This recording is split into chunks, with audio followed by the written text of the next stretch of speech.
Para sa mga maglalasing, makinig po kayo.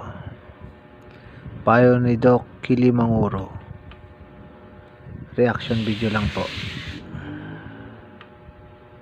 Benefits ng pag-inom ng alak. Number 1, gagaan ang ulo mo. Bakit? Kasi kung labis at madalas kang umiinom ng alak, lumiliit yung utak mo. Normally naman talaga habang tumatanda tayo ay lumiliit ang utak natin. Pero pag sinabayan mo ng alak, mas mapapabilis mo yung process na ito. Paano pag occasional lang, Doc? Paano pag moderate drinker lang, Doc? May effect pa rin sa utak? Yes, meron pa rin pero hindi ganun kalala kumpara sa mga inaabot na levels na intoxicated na or lasing na. Mapapansin nyo sa mga lasing, nagkakaproblema sila sa attention, memory, and judgment. Nawawala ang inhibitions, kung ano-ano ang sinasabi, parang nabubulol pag nagsasalita, at palala ng palala yung sintomas pag inom pa rin ng inom ng alak. Tulad ng hirap mag-maintain ng balance and coordination, nababawasan ang alertness and reaction time, nagsusuka, nahihilo, inaantok, at minsan nahihimatay pa. Bakit nangyayari ito?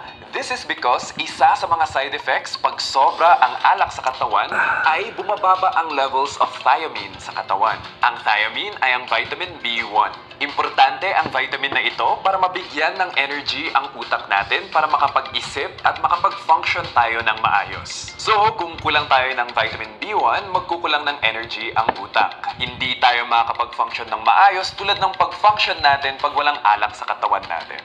Bakit nababawasan ang vitamin B1? This is because of acetaldehyde. Ito yung naiipon na chemical sa katawan pag umiinom ng alak. Pero Doc, bakit yung iba parang walang epekto sa kanila ang alak? Nakadepende yan sa genetics mo. Ikaw ba yung pag isang baso pa lang ang naiinom na alak ay namumula ka na? Ito ay dahil karamihan sa ating mga Pinoy ay merong genetic disorder kung saan hindi natin kayang i-break down or tanggalin efficiently ang alak sa katawan natin. Normally kasi, dapat meron tayong 3 enzymes para matanggal ang alak sa katawan. Ang 3 enzymes na ito ay catalase, alcohol dehydrogenase, and aldehyde dehydrogenase. Karamihan sa ating mga Pinoy ay wala or kulang sa pangatlong enzyme, yung aldehyde dehydrogenase. Kaya high risk tayo mag-develop ng sakit sa atay, utak, puso, at kidneys pag umiinom tayo ng alak. Kasi hindi natin natatanggal efficiently yung alak sa katawan natin. So, kung isang baso pa lang ng alak ay hindi mo na kaya, ibig sabihin alcohol intolerant ka. Hindi kaya ng katawan mo ang alak, so don't drink alcohol na lang. Huwag mo nang ipilit. Ibig sabihin ba nito, pag kumpleto ang 3 enzymes ay pwede ka nang lumaklak ng alak? Syempre, hindi. May limit ka pa rin. Mas mataas nga lang yung limit mo kumpara sa mga kulang ang enzyme. Klaruhin natin, sino nga ba dapat ang hindi umiinom ng alak maliban sa mga alcohol intolerant? Number 1, ang mga under the age of 21.